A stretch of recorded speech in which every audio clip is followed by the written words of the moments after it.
శ్రీ సత్యసాయి జిల్లా కదిరి నియోజకవర్గం Janasena party incharge Bhairava Prasad పై పోలీసులు కేసు నమోదు చేశారు. న్యాయవాది వృత్తిలో ఉన్న భైరవ ప్రసాద్ శారీరకంగా మానసికంగా హింసిస్తున్నాడని భార్య శశికళ, కుమార్తె సాయి వర్షిని పోలీసులకు ఫిర్యాదు చేశారు.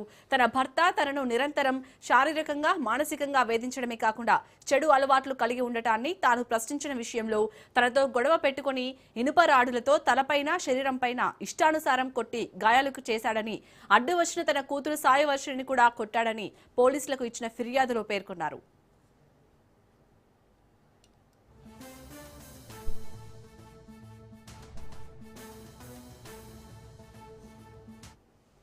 ఎన్జిఓ కాలనీ చెందిన పి శశికళ అనే ఆమె తన కుమార్తె సాయి వర్షినితో పాటు గత రాత్రి కదిరి ప్రభుత్వ ఆసుపత్రి నందు అడ్మిట్ కావడం జరిగింది.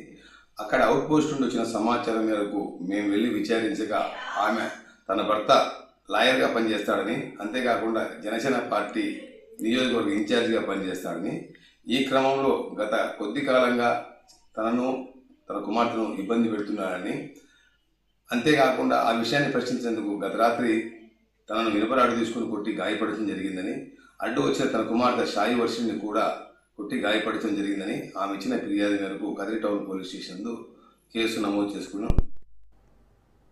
పల్నాడు జిల్లా క్రోసూరు మండలం నాగవరంలో దారుణ